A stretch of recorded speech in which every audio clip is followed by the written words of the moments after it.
Kaya Wirana Sita Dhamma Amiyade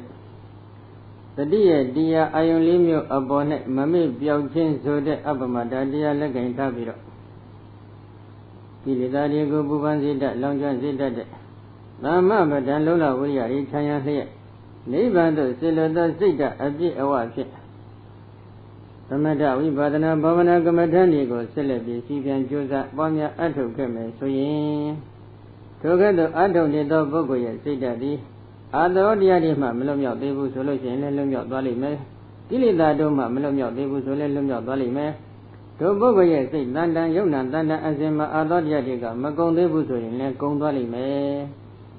To Yoga Vadra Bogodi Ado Mashi Yoga Libado Yagoya Bid Radame Radafogo Masayo Debu Solution Ascendant Sayo Doba Lime Sabida Nasa Dilo Hota no Dandia Wimoda Yarana Diabe No, Sadoda Wimoda Yarana Dia Nasa Jasabi Hoviane Punaza Brambikowe Bikuno Nahiwa Kotata Damandi Dedi Inyadrava Grutani Yoda Vyama Zari Nabi Yataduda Yatabriyadan Dama Vitari Nabridan Dedi Nabi Yataduda Yatabriyadan Dama Vitari Nadisayan Grodi Bikwe Chitayanto Punaza Brando Damyodoga Bikuno Yoga Vazara Yahando A Tanta Lunado Isyada Sukita Mudo Piashiti Damandiaro Myago Nahiwa Koti Dedi Hojaro Mamudi Dadi Inyadrava Grutani Yoda Vyamasari Liza Daidi Ayatana Nadi Hive Nido Trindo Mayhano Babaga Muli Nahiwa Ko Damandi Dedi Diaro Go Hojaro Mamudi Dadi Yada Dudan Jana Abida Yada Priyada Leja Sibuddhi Akevidi Adaidamandiaro Myago Leve Vidarina Aje Abhin Bredan Durabado Nabide Dedi Holi Mohojavi Yada Dudan Jana Akedi Adai Yada Priyada Lila Sibuddhinja Akevidi Adai Taman Diadomya Govitarina Ajawitara Afi Desaya Yupadra Jengo Nagrod Nabi Grodi Yuli Mabilobe Yano Deva Lunado is Yada Zuzida Mudo Damada Muda Vyashin Guru Ringale Dia Home Bibu Liza Dede Ayatana Digi needed Rindo Moyan Babaga Mule Tiadogo Hojabata Suzuma Mabibu Nini Jana Gabide Then you let your Agabide, the Adorigole, Aja Abin, to Yandoga, Drubago, Hojabata, Suzuma, Mashibu. Then you get it at that Lila Sibu get it, then Jagger at that may, Jana get it at that. The Adogole, Aja Witara, after you for Teresa Jingo, to Yandoga, Mabu, Tabina to Balogale. Abisa Ko Yatadu Dayatabria, Dan Daman Sida, no Wajagedi, no Wisari, Manada Luba Gedi. Abisa Go, the cases in Afiantoga. Yata Dudan Jana Akevidi, a dindo. Yada Briadan Lila Sibu Dinja Akevidi, a dindo. Tamam, Piado, Miago Sida Sipin. No way they get a Pama and Tata, Janji, since I should nearly, no Wisaredi, a Pamandata, Sinian don't I nearly eat. Manada Nube, Kedi, Sipi, and Pama and Tata, Jishu, Sisi, Nungu Jishu, Sinian don't I should buy you nearly eat. To load the Lunga Finger of Baludre, Mimi, the Ukavide, and then Jana Gavide, and then Nidia Dodigo, the Nideja, Sapi, a Pama and Tata, Sisi, Nungu, Jansi, a Pama and Tata, don't that there, Sapi, and Pama, and Tata, Sisi, Nungu, Trimpo, Dimian, the Assin, Yaw on, Jishu, Sinian. I knew with their giddies, Ragara, I am both sickly Jishu, then beat it, the Bolivar. Where I am Bago Sigo Jishu, then beat it, Mimiga, Anabana, Anabana, Gamatan, Gosian, Anabana, Gamatan, I am both Sigo Jishu, then beat it. Yodiari Goshu, Yodia, I am both Sigo Jishu, then beat it. Nadia Goshu, in Nadia, I am both Sigo Jishu, then beat it. A Jodia, Jodiarigo, then Liga, and a Jodia, Jodia, I am both Sigo Jishu, then beat it. Eh, you know, Jojo Tinkaradia, Lisa, Jeduka, Nada, Go to Nere, ထိုယုံနာကြောင့်ကြောင့်သင်္ခါရတရားတို့ရဲ့အနိစ္စအချင်းယဒုက္ခအချင်းယအနတ္တအချင်းယဆိုတဲ့အာယုံဘောသို့ရောက်အောင်စိတ်ကိုရှုရှုတင်ပေးတယ်ဒီလိုတင်ပေးနေတဲ့ဘက်ကိုအနုဝိတကိတိလို့ခေါ်တာနော်ဒီရန်လေးတောက်ပြီးမိခိုးလေးထုတ်ပြီးတော့ကလထိုင်မောပက်လက်လှမ်းပြီးစဉ်းစားကျင်တာစဉ်းစားနေတာကိုအနုဝိတကိတိလို့ပြောသလားမဟုတ်ပါဘူးနော်သင်ကြားခဲ့တဲ့အတိုင်းသင်ကြားထားတဲ့အတိုင်းလေးလာစိပုခတဲ့ထားခဲ့တဲ့အတိုင်းဆရာဓမ္မထမနားဖြင့်စိုက်ထောင်ပြီးသေချာသိယူခဲ့တဲ့အတိုင်းပဲဒီတရားတွေကိုအဖမှန်အထက်ထရှုပွားသုံးသပ်နေတယ်အနုဝိဇာရိတိထက်ကရှုပွားတယ်မနတနုဘခိတိစိတ်ဖြင့်မြင်အောင်လေ့ကျင့်တယ်ဒီလိုဆိုရင်ဒီကကြီးတွေခစ်ပြောနေတဲ့စကားလေးတစ်ခုရှိပါတယ်နော်ဒီကကြီးတွေဒီမကြီးတွေစဉ်းစားဖို့အတွက်ဘုန်းကြီးတင်ပြတာပါဒီတရားတွေဟာစာတရားတွေပဲဒီလိုဘုန်းကြီးခဏခဏအပြောခံရတယ်ခုဘုရားကအဲ့ဒီစာတရားတွေစာတရားလို့ခေါ်ဆိုအပ်တယ်ဘုရားဟောနေတဲ့တရားကိုဘုရားရှင်ကဘာလို့ရမလဲအနုဝိတ္တကေတိအနုဝိဇာရိတိမနတနုဘခတိဒီတရားအာယုံဘောသို့စိတ်ကိုရောက်အောင်ရှေ့ရှုတင်ပေးပါဒီတရားအာယုံတွေကိုထက်ကသုံးသပ်ပါစိတ်ဖြင့်အဖမှန်အထက်စစ်ငုရှေ့ရှုပါအဲ့ဒီစာတရားတွေကိုဘာလို့ရမှာလဲဉာဏ်နဲ့မြင်အောင်ရှုရမယ်ဘာအကူညီနဲ့လို့မေးတော့ဝိတ္တဝိဇာရတို့ရဲ့အကူအညီနဲ့ရှုရတာပါနော်ဒါကြောင့်အနုဝိတ္တကေတိအနုဝိဇာရိတိဆိုပြီးဒီလိုသုံးတယ်မနတနုဘဂိတိစိတ်နဲ့ကောမရှုအောင်လို့ဆိုတာစိတ်နဲ့လည်းမြင်အောင်ရှုရအဲ့ဒီရှုတဲ့အပိုင်းမှာဒီစိတ်ကဉာဏ်ပြန်ထမ်းနေတဲ့စိတ်ကိုအစွတ်သက်ပြရည်ညွှန်းထားပါတယ်နော်ဒီတော့ဝိတ္တဝိဇာရတွေခြံရထားတဲ့ဉာဏ်ပြန်ထမ်းနေတဲ့စိတ်ဓာတ်ဖြင့်ဒီယုံနာဓမ္မသင်္ခါရတရားတွေရဲ့အနိစ္စအချက်ဒုက္ခအချက်အနတ္တအချက်တွေကိုမြင်အောင်ရှုပွားသုံးသပ်ပါလို့ဒီလိုပြောဘုရားဟောနေတဲ့တရားတွေဟာတတိပဌာန်၄ပါးမှာလာဥဒိုက်ပါတယ်တနည်းတော့မဂ္ဂင်7ပါးမှာဥဒိုက်ပါတယ်နော်အလုံးကကာယဝေဒနာစိတ်ဓာတ်ဓမ္မအမြင်ရတဲ့ဒီယုံနာကြောင့်သင်္ခါရတရားတို့ရဲ့အနိစ္စအချက်ဒုက္ခအချက်အနတ္တအချက်တွေကိုမြင်အောင်ရှုဖို့ဤမျိုးမျိုးနဲ့မြတ်စွာဘုရားဟောနေခြင်းသာဖြစ်တယ်အဲဒီဟောတဲ့တရားတွေကိုနာယူခဲ့သည့်အတိုင်းသင်ကြားခဲ့တဲ့အတိုင်းဒီတရားတွေကိုစိတ်ဖြင့်အဖမှန်အထက်ရှေ့ရှုတင်ပေးပါအဖမှန်ထက်သုံးသပ်နေပါစိတ်နဲ့အဖမှန်အထက်ပရမတ်တို့ဉာဏ်အမြင်စိတ်တွေတိုင်အောင်စိတ်ငုံကိုကြည့်ရှုဆင်ញင်သုံးသပ်ရှုပွားပြီးနေပါဆိုပြီးဒီလိုညွှန်ကြားနေတယ်နော်အဲဒီလိုယဟန်တော်တစ်ပတ်ကလေ့ကျင့်ပြီးလေ့ကျင့်လိုက်တော့ဘာဖြစ်တယ်လဲယထာဘိက္ခဝေဘိက္ခုယထာတုတ္တယထာပရိယတံဓမ္မစေတသအနုဝိတ္တကေတိအနုဝိဇာရိတိမနတာနုဘခတိတထသောတသမိန်ဓမိအထပရိသဝေတိသဟောတိဓမ္မပရိသဝေတိသဘိက္ခဝေစေတယံတို့ဘိက္ခုယောဂဝဆရယဟန်တော်သည်ယထာအကျဉ်သောအချင်းရာအဖြစ်ယထာတုတံဇာနာအတိုင်းပြီးတော့ယထာပရိယတံလိလာစီဖို့တင်ကြအပြီးတိုင်းသောဓမ္မတရားတော်မြတ်ကိုစေတသာစိတ်ဖြင့်အနုဝိတကေတိအဖမအထထရှေ့ရှုတင်ပေ၏အနုဝိဇာရိတိအဖမအထထသုံးသ၏မနတနုဘဂတိစိတ်ဖြင့်အဖမအထထစိတ်စိတ်ငုံငုံကြည့်ရှုစင်ကြင်ရှုပါသုံးသ၍နေပေ၏တတထိုကဲ့သို့သောအချင်းအဖြစ်သောထိုရန်တော်သည်တတမိန်ဓမ္မေထိုတရားတော်မြတ်၌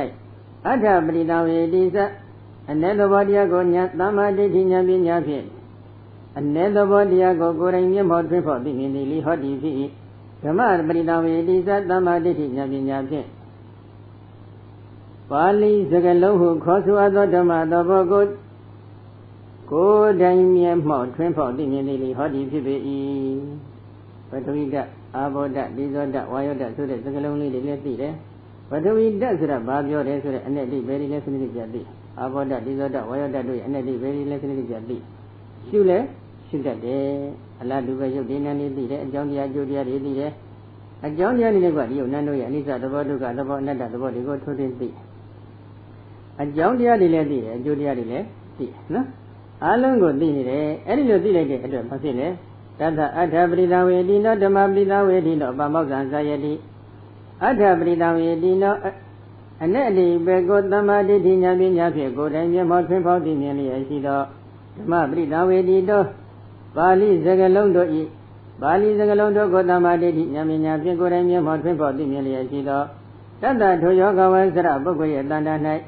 ဗမောဇ္ဇနှိစ္စဝါမြောက်ခြင်းဗမောဇ္ဇတရားတိဇာယတိထင်ရှားဖြစ်ပေါ်၍လာပေ၏ဇဏိတကြသိပြီယုတ်ဒေနနေသိပြီအကြောင်းတရားအကျိုးတရားတွေသိပြီအဲဒီရှင်းနှံကတော့ဇန်တရားတွေအထိသိနော်ဇန်တရားတွေကိုကိုယ်တိုင်မျက်မှောက်သိတယ်ဒီဇန်တွေကိုအခြေခံပြီးယုတ်ဒေနနေသိတယ်အကြောင်းတရားအကျိုးတရားတွေသိတယ်အကြောင်းတရားနည်းတွေကဒီယုတ်နန်းတို့ရဲ့အနိစ္စသဘောဒုက္ခသဘောအနတ္တသဘောတွေကိုသိတယ် သိလိုက်တော့မှမဉဏ်ဘုံဉဏ်စိတ်တည်တိုင်အောင်အစဉ်စဉ်ထွန်းထွန်းတည်သွားပြီသိလိုက်တဲ့အချိန်ခါကျတော့ဒီလိုအတိတုဉဏ်တို့ရရှိတဲ့တော်ကောင်းတို့ရဲ့တန်တမှာပါမောက္ခနှစ်သက်ဝမ်းမြောက်ခြင်းဆိုတဲ့တရားတစ်ခုပေါ်မလာနိုင်ဘူးလားပေါ်လာပြီပမုဒိတတပိတိဇာယတိပမုဒိတတနှစ်သက်ဝမ်းမြောက်ခြင်းရှိသောပုဂ္ဂိုလ်ရဲ့တန်တ၌ပိတိအလွန်နှစ်သက်ရှင်လန်းအာယံခြင်းဆိုတဲ့ပိတိတရားဒီဇာယတိသင်္ချာဖြစ်ပေါ်၍လာပေ၏လူညံသောပိတိကိုပဲပမုက္ခခေါ်တယ်ရင့်ကျက်နေတဲ့ပိတိအကောင်းနေတဲ့ပိတိကြတော့ပိတိလို့ခေါ်တယ်နော်ပိတိမနတကာယောပတ္တံပတိပိတိမနတ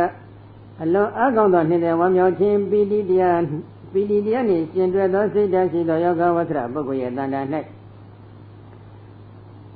ကာယောဂဝတ္ထပုဂ္ဂိုလ်ပိတိမနတအလွန်နှစ်သက်ဝမ်းမြောက်ခြင်းပိတိတရားနှင့်ရှင်တွဲလျက်ရှိသောစိတ်ဓာတ်ရှိသောယောဂဝတ္ထပုဂ္ဂိုလ်၏ကာယောရူပကာယနာမကာယတိပတ္တမတိငြိမ်အေး၍လာပေ၏ပိတိနှင့်ရှင်တွဲနေတဲ့စိတ်ဓာတ်ရှိတဲ့ယောဂဝတ္ထပုဂ္ဂိုလ်ရဲ့ရူပကာယနာမကာယတိဟာငြိမ်အေးလာပြီတဲ့နော်အလွန်အစင်တတ်မြင့်တဲ့ပိတိပြောတာပါနော်သမ္မာပိတိမျိုးကာမဂုဏ်နဲ့ရှင်တွဲနေတဲ့ပိတိမျိုးကိုတော့မဆိုလိုဘူးပတ္တတကာယဒုက္ခသေတိပတ္တတကာယကိုယ်စိတ်တို့ရဲ့ငြိမ်းအေးခြင်းရှိသောယောဂဝတ္ထပုဂ္ဂိုလ်သည်ဒုက္ခချမ်းသာဒုက္ခကိုဝေလိတိခံစားရ၏စိတ်စရိတ်ငြိမ်းအေးလာပြီကိုယ်ရည်လည်းငြိမ်းအေးလာပြီဆိုရင်တော့ချမ်းသာတဲ့ဒုက္ခဝေဒနာကိုထိုသူတော်ကောင်းသည်ခံစားရပြီဒုက္ခိနောစိတ်တံသမာဓိယတိဒုက္ခိနောချမ်းသာခြင်းရှိသောပုဂ္ဂိုလ်၏စိတ်တံစိတ်တိသမာဓိယတိတည်ကြည်၍လာပြီချမ်းသာခြင်းရှိနေတဲ့ပုဂ္ဂိုလ်ရဲ့စိတ်ဓာတ်တွေကတည်ကြည်လာပြီစိတ်တွေကဆင်းရဲနေပြီတည်ကြည်မှုဖြစ်ပါမလားမဖြစ်ဘူးနော်ဘယ်လောက်အထိတည်ကြည်လဲလို့မေးတော့အရတ္တမေအရတ္တဖို့စိတ်တွေတိုင်အောင်မဲ့တည်ကြည်လာပြီဇာနာသမာဓိနဲ့ရှင်းတွဲနေတဲ့သမာဓိဝိပဿနာသမာဓိနဲ့ရှင်းတွဲနေတဲ့သမာဓိမေဃသမာဓိနဲ့ရှင်းတွဲနေတဲ့သမာဓိဖလသမာဓိနဲ့ရှင်းတွဲနေတဲ့သမာဓိအဲဒီအစစ်စစ်သောသမာဓိတွေကိုဒီတော်ကောင်းကရရှိသွားပြီရရှိလိုက်တဲ့အတွက်ဘာဖြစ်လဲဣဒံဘေခွေသရုတ်တံဝိမု ക്ത ယရဏဘေခွေစေတယံတို့ဣဒံဤတရားတိကသရုတ်ထဝိမု ക്ത ယရဏသရုတ်ထဝိမု ക്ത ယရဏတရားပါပေသည်ကိလေသာတို့မှလွတ်မြောက်ကြောင်းဖြစ်တဲ့သရုတ်ထဝိမု ക്ത ယရဏတရားပဲ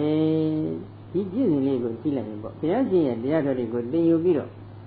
သင်ယူထားခဲ့တဲ့အတိုင်းသမ္မာတိဋ္ဌိဉာဏ်ပညာဖြင့်အ내တိဘေဒီယောတရားတော်တွေကိုကိုယ်တိုင်မျက်မှောက်ထွန်းဖော်သိအောင်လက်ကျင့်ရင်းသည်ကိလေသာတို့မှလွတ်မြောက်ကြောင်းကျင့်ဝပฏิပါမဖြစ်ဘူးလားဖြစ်နေတယ်ဒီလိုဆိုရင်ဒီချိန်လုံးကပေါ်လေပြဿနာပေါ်ခဲ့မှုတဲ့စကားလေးသွားပြီးတော့အဖတ်ရတယ်ဒိဋ္ဌဒမင်းသားဟာတောထွက်သွားတော့ကပိဋကသုံးပုံထမ်းပြီးတောထွက်သွားတာမဟုတ်ပါဘူးဆိုပြီးတော့တရားဟောခဲ့ဘူးတဲ့ပုဂ္ဂိုလ်သူပေါ့နော်ရန်ကုန်မှာတော်တော်လေးပြဿနာဖြစ်သွားတယ်မှန်တော့မှန်ပါတယ်ဒိဋ္ဌဒမင်းသားကပိဋကသုံးပုံထမ်းပြီးတောထွက်သွားတာတော့မဟုတ်ဘူးဒါပေမဲ့ဒီပိဋကသုံးပုံကိုဟောကြားနိုင်ရေးအတွက်ရည်ရွယ်ပြီးတော့တောထွက်သွားတာလေတောထွက်သွားတယ်လို့တော့မပြောနိုင်ဘူးလားပြောနိုင်ပါတယ်ဒီလိုဆိုလို့ရှိရင်ပိဋကတိဟောနေတာကအလိပ်ပဲမရှိဘူးဆိုတဲ့အလိပ်ပဲဖြစ်မသွားဘူးလားအဲ့တော့ဒီပိဋကတိကမြတ်စွာဘုရားဟောကြားပြတာဆိုဆုံးမှကြည့်ပြီးဘာအတွက်ရည်ရွယ်ပြီးတော့ဟောတယ်လဲဘာဝကတွေသစ္စာလေးပါးသိရအတွက်ရည်ရွယ်ပြီးတော့ဟောတာပါနော်ဒါလေးကိုသဘောပေါက်အောင်ဘုန်းကြီးဟောသစ္စာတန်ရုပ်မှာလာတဲ့ဒီသဘာဝနာသုတ်တန်လေးကိုအတွန်းချုပ်ပြီးတော့နည်းနည်းလူရင်းကောက်ထုတ်ပြီးပြောမယ်တချိန်မြတ်စွာဘုရားကရင်းတိုက်တော်တစ်ခုမှာသတင်းသုံးပါတယ်ဒီသပဆိုတာကရင်းတိုက်ဝဏကတော့ပဲရင်းတိုက်တော်တစ်ခုမှာမြတ်စွာဘုရားသတင်းသုံးကနေတန်စင်တော်မူပြီးတဲ့နောက်ပိုင်းယဟန်တန်ဃာတွေကညနေကျအခါရောက်တော့ဘုရားရှင်တန်းချင်းကပြီးလာကြတယ်ထိုကမှာဘုရားရှင်ကတရားဟောခြင်းနဲ့အတွက်မလုပ်တယ်ရင်းတဲ့ရွက်ကလေးအနည်းငယ်ကိုလက်ဝါးနဲ့ကောက်လက်နဲ့ကောက်ယူပြီးတော့လက်ဝါးတစ်ဖက်ပေါ်ကိုတင်ထားလိုက်တယ်တင်ထားပြီးတဲ့အချိန်ကကြတော့မှယဟန်တော်တွေကိုဘုရားရှင်ကမိတယ်ရှင်သာယံတို့ငါဘုရားရှင်ရဲ့လက်ဝါးတော်ပေါ်မှာတည်ရှိနေတဲ့ရင်းတဲ့ရွက်နဲ့ရင်းတဲ့တော်တော်လုံးမှာတည်ရှိနေတဲ့ဒီရင်းတဲ့ရွက်အဲ့ဒီနှစ်ခုတိုက်တာနှိုက်ဆာကြည့်ရင်ဘယ်ရင်ကများတယ်ဒီလိုမေးလိုက်တဲ့အချိန်ကမှဘုရားရှင်ကဘာပြန်ဖြေလဲယဟန်တော်တွေကဘာပြန်လျှောက်ထားတယ်မြတ်စွာဘုရားရှင်ဤလက်ဝါးတော်ပေါ်မှာတည်ရှိနေတဲ့ရင်းတဲ့ရွက်သည်ရင်းတိုက်တော်တော်လုံးမှာတည်ရှိနေတဲ့ရင်းတဲ့ရွက်တွေနဲ့တိုက်တာနှိုက်ဆာကြည့်မယ်ဆိုရင်အလွန်နဲ့ပါလှပါတယ်မြတ်စွာဘုရားဆိုပြီးတော့ပြန်ပြီးလျှောက်ထားတယ်နော်จิตญาณတို့ဒီတိုင်းပဲငါဘုရားသိရှိပြီးတော့ဟောကြားတဲ့တရားကလက်ဝါးပေါ်မှာတင်ထားတဲ့ရင်းတဲ့ရွက်လောက်ပဲရှိတယ်ငါဘုရားသိပြီးမဟောတဲ့တရားတွေကရင်းတဲ့တော်တော်လုံးမှာတည်ရှိတဲ့ရင်းတဲ့ရွက်တွေလောက်များပြပါတယ်ဘာဖြစ်လို့ငါဘုရား ထိုရင်းတိုက်တော်တော်လုံးမှတည်ရှိနေတဲ့ရင်းတိုက်ရွက်လောက်များပြားနေတဲ့တရားတွေကိုသိစေတတ်တို့ကိုငါဘုရားဟောကြားပြတာဆိုဆုံးမှပြီးမပေးတယ်လေသိစေတတ်တို့တန်တမရာဂကုံဖို့ရန်အကြောင်းတရားလည်းမဟုတ်ဘူးကိလေသာအပူမီးတွေငြိမ်းအေးဖို့ရန်အကြောင်းလည်းမဟုတ်ဘူးနိဗ္ဗာန်သင်္ခေတတို့နိဗ္ဗာန်ရရှိဖို့ရန်အတွက်လည်းမဟုတ်ဘူးဒါကြောင့်ငါဘုရားဒီတရားတွေကိုမဟုတ်ဘူးလက်ဝါးပေါ်မှာတင်ထားတဲ့ရင်းတရွယ်လောက်ပဲရှိတဲ့အနည်းငယ်သောတရားတွေကိုသာလေငါဘုရားဟောတယ်ဘာကြောင့်လဲအဲ့ဒီအနည်းငယ်သောတရားတွေကသင်္ခေတတို့နိဗ္ဗာန်ရရေးအတွက်ဖြစ်တယ်သင်္ခေတတို့ရဲ့တဏ္ဍာမကိလေသာအပူမီးတွေငြိမ်းအေးဖို့ရန်အတွက်အကြောင်းတရားဖြစ်တယ်ဒါကြောင့်လက်ဝါးပေါ်မှာတင်ထားတဲ့ရင်းတရွယ်လောက်ရှိတဲ့အနည်းငယ်သောတရားကိုသာလေငါဘုရားဟောကြားပါတယ်ဆိုပြီးဒီလိုအမိန့်ရှိအဲဒီလိုအမိန့်ရှိပြီးတဲ့အချိန်ကကြတော့လက်ဝါးပေါ်မှာတင်ထားတဲ့ရင်းတရွက်လောက်ပဲရှိနေတဲ့အနည်းငယ်သောတရားဆိုတာကဘယ်တရားတွေလဲဤကဒုက္ခသစ္စာလို့ငါဘုရားဟောတယ်ဤကဒုက္ခဖြစ်ကြောင်းသမုဒယသစ္စာတရားလို့ငါဘုရားဟောတယ်ဤကဒုက္ခချုပ်ရာနိရောဓအရိယသစ္စာတရားလို့ငါဘုရားဟောတယ်ဤကဒုက္ခချုပ်ရာနိဗ္ဗာန်လို့ရောက်ကြောင်းကျင့်စဉ်မက္ကအရိယသစ္စာတရားလို့ငါဘုရားဟောတယ်ဒီသစ္စာလေးပါးတရားကိုပဲငါဘုရားဟောတယ်ဒါကြောင့်သင်္ခေတတို့တထွေဟာဤကဒုက္ခသစ္စာလို့သိအောင်ကြည်ကြံကြုတ်ကိုပွားများအထောက်ကြပါဤကသမုဒယသစ္စာလို့သိအောင်ကြည်ကြံကြုတ်ကိုပွားများအထောက်ကြပါဤကနိရောဓသစ္စာလို့သိအောင်ကြည်ကြံကြုတ်ကိုပွားများအထောက်ကြပါဤကဒုက္ခချုပ်ရာနိဗ္ဗာန်လို့ရောက်ကြောင်းကျင့်စဉ်လို့ခေါ်ဆိုအပ်တဲ့မက္ကသစ္စာလို့သိအောင်ကြည်ကြံကြုတ်ကိုပွားများအထောက်ကြပါဆိုပြီးတော့မြတ်စွာဘုရားဒီလိုတိုက်တွန်းနော်အဲ့ဒီတိုက်တွန်းတဲ့စကားလေးကြည့်လိုက်မြတ်စွာဘုရားသည်သာဝကတွေနိဗ္ဗာန်ရရေးနဲ့သက်ဆိုင်နေတဲ့တရားတွေကိုသာဟောသွားတာပါဒီတော့ဘုရားဟောနေတဲ့တရားတွေဒီသာဝကတွေနိဗ္ဗာန်ရရေးအတွက်ဟုတ်သလားမဟုတ်ဘူးလားလို့မေးရင်ဘယ်လိုဖြေမလဲဟုတ်ပါတယ်အဲ့ဒီတရားတွေအတိုင်းကျင့်ရမလားမကျင့်ရဘူးလားလို့မေးရင်ကောကျင့်ရအဲ့ဒီသာဝကတွေနိဗ္ဗာန်ရရေးအတွက်ဟောထားတဲ့တရားဟာဘာလဲလို့မေးရင်သစ္စာလေးပါးပဲနော်ဒီသစ္စာလေးပါးကိုသမာဓိဋ္ဌိဉာဏ်ပညာဖြင့်ကိုယ်တိုင်မျက်မှောက်ထွန်းဖော်သိအောင်ကျင့်ရမလားမကျင့်ရဘူးလားမေးရင်ကျင့်ရမယ်နော်ဒါကြောင့်ဦးဇင်းတို့စကားဆိုတာကိုပြောချင်တယ်လို့စီးမဲ့ကမ်းမဲ့စီးလို့ဝါလို့ပြောမယ်ဆိုလို့ရှိရင်တော့အကျိုးတရားတွေများစွာဆုပ်ယုပ်ပြည့်စည်ပြီးမသွားနိုင်ဘူးလားသွားနိုင်တယ်တိတ်တတိရှိဖို့ကောင်းတယ်နော်ကဲသတုထဝိမု ക്ത ယရဏတရားဒီချက်နဲ့ပတ်သက်ပြီးတော့ယတ္တဘိက္ခုနောအပ္ပမတ္တတအာတပိနောပိတတတဝိခရတောအဝိမု ക്ത ဝါစိတဝိမု ဿတိအပရိခိနဝအာတဝပရိခယကိသတိအနန္တုပတ္တဝအနုတ္တရယောဂခေမံဘဗုနာတိယင်ဘုရားဟောတဲ့တရားတွေကိုစနစ်တကျသင်ယူပြီးတဲ့အချိန်ခါမှာသမာဓိဋ္ဌိဉာဏ်ပညာဖြင့်ကိုယ်တိုင်မျက်မှောက်ထွန်းပေါ်သိအောင်ကျင့်တယ်ကျင့်လိုက်တဲ့အချိန်ခါမှာဇာနာသမာဓိဋ္ဌိနဲ့ရှင်းတွဲနေတဲ့သမာဓိဝိပဿနာသမာဓိဋ္ဌိနဲ့ရှင်းတွဲနေတဲ့သမာဓိမေဃသမာဓိဋ္ဌိနဲ့ရှင်းတွဲနေတဲ့သမာဓိဖလသမာဓိဋ္ဌိနဲ့ရှင်းတွဲနေတဲ့သမာဓိအရဟတဖို့တိုင်အောင်သောသမာဓိနဲ့အစဉ်စဉ်ရပြီရခဲ့ရင်ထိုပုဂ္ဂိုလ်တဏ္ဍာမှာဘာဖြစ်မလဲယင်ယောဂဝဆရယဟန်တော်ရဲ့အဖို့မမိတ်မလျော်ခြင်းဆိုတဲ့အပမဒါတရားလက်ကင်ထားပြီးတော့ကိလေသာတွေကိုပူပန်စေတတ်လောင်ကျွမ်းစေတတ်တဲ့သမဗဒံလုံးလဝိရရိခံရလျက်နိဗ္ဗာန်သို့ဆင်းလို့သောစိတ်ဓာတ်အပြည့်အဝရှိလျက်နေထိုင်နေတဲ့တို့ယောဂဝဆရယဟန်တော်ရဲ့တဏ္ဍာမှာထိုယောဂဝဆရယဟန်တော်ရဲ့စိတ်အစဉ်သည်ကိလေသာတို့မှမလွတ်မြောက်သေးဘူးဆိုလို့ရှိရင်လည်းလွတ်မြောက်သွားပြီလိမ့်မယ်ထိုယဟန်တော်ရဲ့တဏ္ဍာမှာအာသောတရားတွေမကုန်သေးဘူးဆိုလို့ရှိရင်လည်းအာသောတရားတွေကုန်သွားလိမ့်မယ်ထိုယဟန်တော်သည်အတုမရှိတဲ့ယောဂ၄ပါးတို့ရဲ့ဂုဏ်ရာဖြစ်တဲ့အရတ္တမေအရတ္တဖို့တို့မဆက်ရောက်သေးဘူးဆိုလို့ရှိရင်လေဒီဝိမု ക്ത ယရဏတရားမှာယက်တည်ပြီးကျင့်ကြံကြုတ်ကိုဘာများအထုတ်ခဲ့မယ်ဆိုရင်ယောဂဂုဏ်ရာဖြစ်တဲ့အတုမေအရတ္တမေအရတ္တဖို့တို့ဆက်ရောက်သွားနိုင်ပါတယ်ဆိုပြီးတော့မြတ်စွာဘုရားဒီလိုဟောတယ်ဒီလိုဆိုရင်ဘုရားဟောတဲ့တရားတွေဒီသာဝကတွေအရတ္တမေအရတ္တဖို့ဆက်ရေးကိုဥတည်ထားတယ်လို့မပြောနိုင်ဘူးလားပြောနိုင်ပါတယ်ဒါကြောင့်ဘုရားဟောတရားကိုအရင်မပယ်မိဖို့တော့တတိရှိရမယ်နော်ကဲနောက်ထပ်ပြင်စမဝိမု ക്ത ယရဏတရားဆိုတာကဘာလဲပုဏ္ဏစဗရံဘိခွေဘိက္ခုနောနယေဝခောတတ္ထဓမ္မတေတိအညာတော်ဘာကရုဌာနိယောသဗ္ဗမစာရိ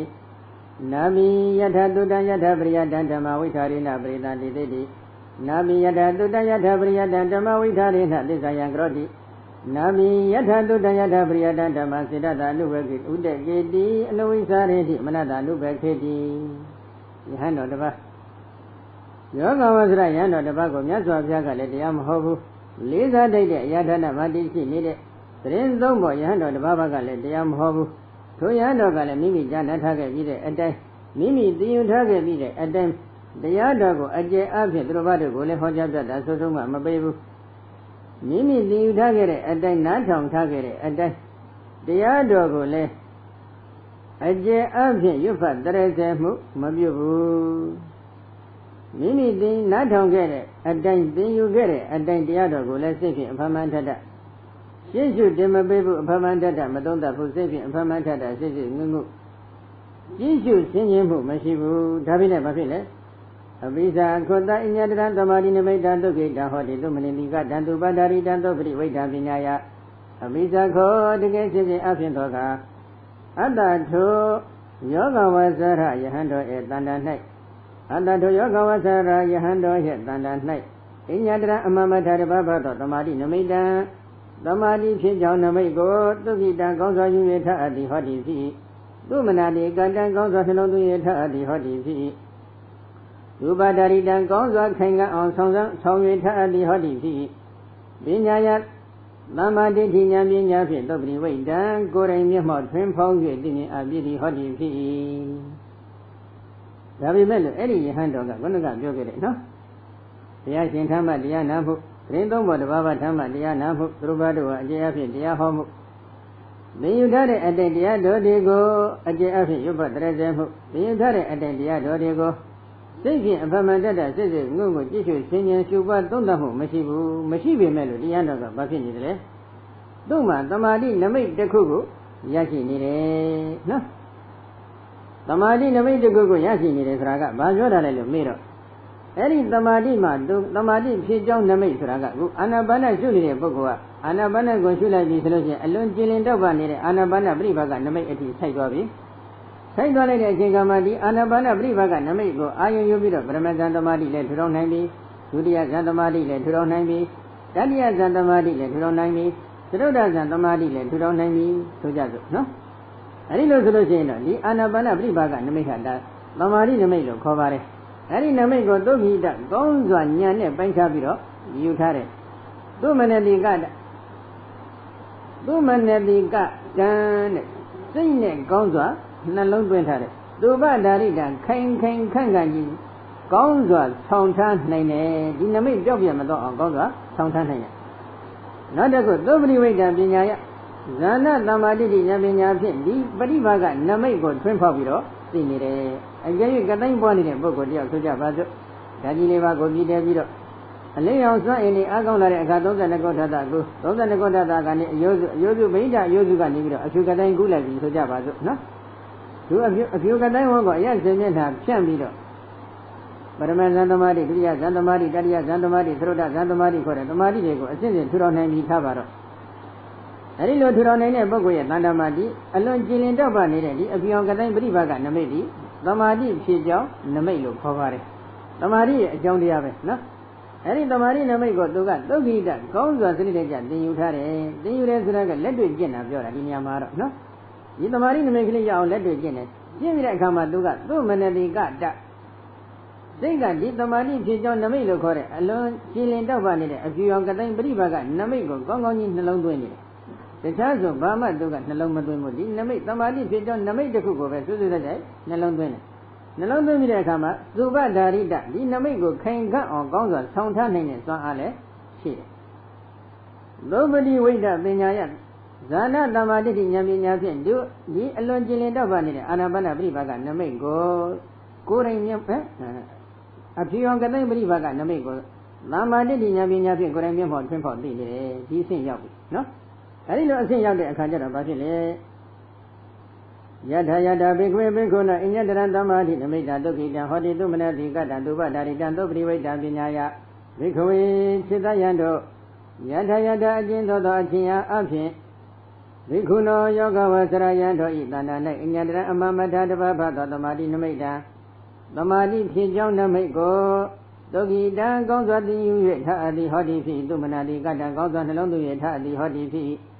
ဒုဘာတာရိတခိုင်ခန့်အောင်ကောင်းစွာဆောင်၍ထားနိုင်သည်ဟောဒီဖြစ်ပညာယသမ္မာဒိဋ္ဌိဉာဏ်ပညာဖြင့်သောပရိဝိဒ္ဓကိုယ်တိုင်မျက်မှောက်ထွန်းဖော်သိမြင်အပ်သည်ဟောဒီဖြစ်ဇဏိတကြသိနေပြီအစဉ်စံချိန်ပြီးသွားပြီဒီတဲ့စွန့်နိုင်လို့ရှိရင်တော့သမဘာ၈ပါးအထိဒီတဲ့စွန့်နိုင်တော့ကတိုင်း၈ပါးကတိုင်း10ပါးသမဘာ၈ပါးပေါက်သည့်အထိနော်ကတိုင်းတစ်ပါးတစ်ပါးမှာသမဘာ၈ပါးပေါက်သည့်အထိသမာဓိစွန့်အင်းနဲ့သိအားကောင်းပြီဆိုကြစို့နော်ဒီတဲ့စွန့်နိုင်ရင်လည်း မေတ္တာကမ္မထံဗုဒ္ဓနုတ္တိကမ္မထံမရဏနုတ္တိကမ္မထံအတုပကမ္မထံကိုလည်းဒီသရုဒ္ဓရက္ခကမ္မထံนี่လည်းစနစ်တကျပွားနိုင်ပြီဆိုကြပါစို့နော်သမာဓိဖြစ်ကြောင်းနမိတ်တွေကိုစနစ်တကျသူကသိနိုင်ပြီဒီသမာဓိကိုခိုင်ခံ့အောင်ဆောင်ထားနိုင်တဲ့စွမ်းအားဒီသမာဓိဖြစ်ကြောင်းနမိတ်တွေကိုမပြောက်မပြတ်အောင်တည်တတ်အောင်ခိုင်မြဲအောင်ဆောင်ထားနိုင်တဲ့စွမ်းအားရှိဒီသမာဓိဖြစ်ကြောင်းနမိတ်တွေကိုသမ္မာဒိဋ္ဌိဉာဏ်ပညာဖြင့်ကိုယ်တိုင်မျက်မှောက်ထွန်းဖော်ပြီးသိတဲ့အဆင့်သို့ရောက်နေပြီရောက်လိုက်တော့ဘာဖြစ်လဲတတ္တတတ္တသောတတ္တမိတ္တမေအထပရိသဝေတိသဟောတိဓမ္မပရိသဝေတိသတတ္တတတ္တထိုကဲ့သို့သောအခြင်းအဖြစ်သောထိုယောဂဝဆရာယံတော်တိတတ္တမိတ္တမေထိုတရားတော်၌အထပရိသဝေတိသအ내သဘောတရားကိုသမ္မာဒိဋ္ဌိဉာဏ်ပညာဖြင့်ကိုယ်တိုင်မျက်မှောက်ထွန်းဖော်သိမြင်သည်လေဟောတိဖြစ်၏ဓမ္မပရိသဝေတိသစကလုံးတို့၏စကလုံးတို့ကိုသမ္မာဒိဋ္ဌိဉာဏ်ပညာဖြင့်ကိုယ်တိုင်မျက်မှောက်ထွန်းဖော်သိမြင်သည်လေဟောတိဖြစ်ပေ၏ဘာဖြစ်လို့လဲမြတ်စွာဘုရားဟောထားတာရှိတယ်သမာဓိဘိက္ခဝေဘဝေထသမာဓိတော်ဘိက္ခဝေဘိက္ခုယထာဘုဒ္ဓံပဇာနာတိဘိက္ခဝေစိတ္တယံတို့သမာဓိကိုဘဝေထဖြစ်စေကြပါကုန်လောဝါပွားများကြပါကုန်လောသမာဓိတော်သမာဓိရှိတဲ့ပုဂ္ဂိုလ်သည်ယထာဘုဒ္ဓံမဖောက်မပြဟုတ်တိုင်းမှန်စွာပဇာနာတိဝက်ွယ်ပြပြသိ၏စိတ္တယံတို့သမာဓိကိုထူထောင်ကြသမာဓိရှိနေတဲ့ယဟန်တော်သည်ဟုတ်တိုင်းမှန်စွာကိုယ်ကိုယ်ပြပြသိမယ်။ဘာရင်ကိုဟုတ်တိုင်းမှန်စွာကိုယ်ကိုယ်ပြပြသိမလဲ။ဣဒံဒုက္ခတိယထာဘုဒ္ဓပဇာနာတိအယံဒုက္ခသမုဒယောတိယထာဘုဒ္ဓပဇာနာတိအယံဒုက္ခនិရောဓတိယထာဘုဒ္ဓပဇာနာတိအယံဒုက္ခនិရောဓဂာမိနိပရိပရာတိယထာဘုဒ္ဓပဇာနာတိဣဒံဒုက္ခတိဤကဒုက္ခအရိယသစ္စာတရားဟုယထာဘုဒ္ဓမပေါင်းမပြဟုတ်တိုင်းမှန်စွာပဇာနာတိကိုယ်ကိုယ်ပြပြသိ၏အယံဒုက္ခသမုဒယတိဤကဒုက္ခဖြစ်ကြောင်းသမုဒယအရိယသစ္စာတရားဟောဒီဟု၍ယထာဘုဒ္ဓမဖို့မပြဟုတ်တိုင်းမှစွာပဇာနာတိကိုယ်ကိုယ်ပြပြသည်အယံဒုက္ခនិရောဓတိဤကဒုက္ခချုပ်ကြောင်းនិရောဓအရိယသစ္စာတရားဟု၍အယံဒုက္ခនិရောဓတိဤကဒုက္ခချုပ်ရန်និရောဓအရိယသစ္စာတရားဟောဒီဟု၍ယထာဘုဒ္ဓမဖို့မပြဟုတ်တိုင်းမှစွာပဇာနာတိကိုယ်ကိုယ်ပြပြသည်အယံဒုက္ခនិရောဓဂာမိနိပฏิပဒါတိဤကဒုက္ခချုပ်ရနိဗ္ဗာန်သို့ရောက်ကြောင်းကျင့်စဉ်မဲ့ကအရိယသစ္စာတရားတိဟု၍ယထာဘုဒ္ဓမဖောက်မပြဟုတ်တိုင်းမှစွာပဇာနာတိကွယ်ကွယ်ပြပြသိ၏ဘာဖြစ်လို့ဒီလောက်ထိသိတယ်လဲသမာဓိရှိတဲ့ပုဂ္ဂိုလ်ကဘုရားရှင်ရဲ့တရားတွေကိုရှင်းရခင်တဲ့ကဒုက္ခစနစ်တကျသင်ထားခဲ့ဘူးတယ်သင်ထားခဲ့ဘူးတဲ့အတွက်ဒီလိုသမာဓိနမိတ်ကိုခန့်ခန့်ရလာတဲ့အချိန်ခါမှာဒုက္ခသစ္စာကိုသိကျင်တဲ့စိတ်ထားဖြင့်ဒုက္ခသစ္စာအာယုံပေါ်သို့စိတ်ကိုရှေ့ရှုတင်ပေးလိုက်ရင်ဒုက္ခသစ္စာအာယုံဖြစ်တဲ့ယုတ်လမ်းကြောင်းကြောင့်သင်္ခါရတရားတွေကိုဟုတ်တိုင်းမှသာသိတယ်။သမုဒိယသစ္စာအာယုံပေါ်သို့စိတ်ကိုရှေ့ရှုတင်ပေးလိုက်ရင်လည်းသမုဒိယသစ္စာတရားတွေကိုဟုတ်တိုင်းမှသာသိတယ်။ဘာဖြစ်လို့လဲ။သမာဓိရှိနေလို့နော်။သမာဓိမရှိတဲ့ပုဂ္ဂိုလ်တွေဒီလိုသိနိုင်ပါတယ်လို့ဘုရားကဟောသလား။မဟောဘူး။နောက်တစ်ခုဟောဘက်ကနိရောဓသစ္စာအာယုံပေါ်သို့စိတ်ကိုရှေ့ရှုတင်ပေးမယ်။မေဃသစ္စာအာယုံဘောသို့စိတ်ကိုရှေ့ရှုတင်ပေးမယ်ဆိုလို့ရှိရင်လေဒီနိရောဓသစ္စာမေဃသစ္စာတွေကိုလည်းပါရမီအဖျောက်စွာအစဉ်စဉ်ထုတ်တင်ပြီးတော့သိနိုင်ပါတယ်။နောက်တစ်ခုဟိုဘက်ကခန္ဓာဝက်ကတန်ရုပ်ပါဠိတော်ကြတော့မြတ်စွာဘုရားဘယ်လိုလှည့်ဟောတယ်။သမာဓိဘိက္ခဝေဘဝေထသမာဟိတောဘိက္ခေဘိက္ခုယထာဘုဒ္ဓံပဇာနာတိဘိက္ခဝေစေတယံတို့သမာဓိသမာဓိကိုဘဝေထဖြစ်စေကြပါကုန်လောဝါပွားများကြပါကုန်လောသမာဟိတောသမာဓိရှိတဲ့ပုဂ္ဂိုလ်သည်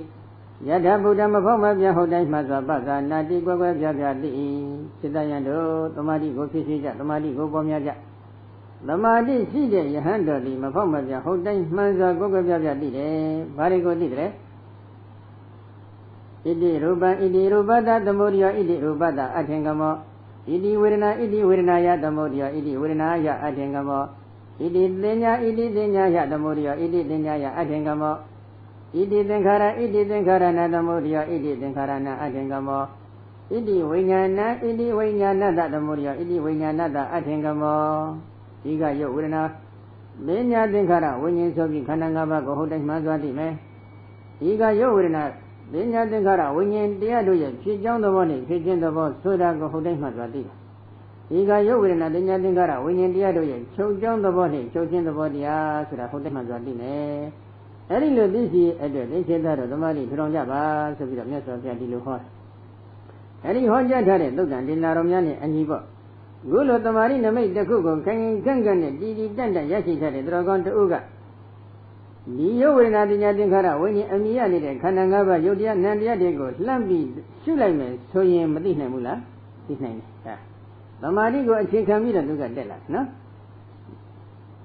သမုဒိယသစ္စာအမြင်ရနေတဲ့ထိုယုတ်နံကြောင့်ကြောသင်္ခါရတရားတွေယုတ်တရားနံတရားတွေကိုဖြစ်ပေါ်စေတတ်တဲ့အကြောင်းတရားတွေကိုလှမ်းပြီးရှုမယ်ဆိုလည်းမသိနိုင်ဘူးလားသိနိုင်တယ်အကြောင်းတရားနေတဲ့ကထိုခန္ဓာ၅ပါးယုတ်နံတရားတို့ရဲ့အနိစ္စအခြင်းအဒုက္ခအခြင်းအနတ္တအခြင်းအတ္တကိုသိအောင်လှမ်းပြီးရှုလည်းမသိနိုင်ဘူးလားသိနိုင်တယ်ဒီသမာဓိတွေကိုအခြေခံပြီးတော့ဒီဝိပဿနာသမာဓိဉာဏ်နဲ့ဝိပဿနာဉာဏ်နဲ့ရှင်းတွဲနေတဲ့သမာဓိတွေကိုရင့်ကျက်အောင်ဆက်လက်ပြီးကြိုးပမ်းခဲ့မယ်ဆိုရင်ဝိပဿနာဉာဏ်တို့ရဲ့အဆုံးနဲ့အရိယာမဉ္ဇဉ်ဘုံဉာဏ်တွေပေါ်လာနိုင်တယ်ထိုအရိယာမဉ္ဇဉ်ဘုံဉာဏ်တွေဖြင့်နိဗ္ဗာန်ကိုလှမ်းပြီးအာရုံယူလို့ရသွားမယ်ထိုအချိန်ခါမှာဒုသတော်ကောင်းသည်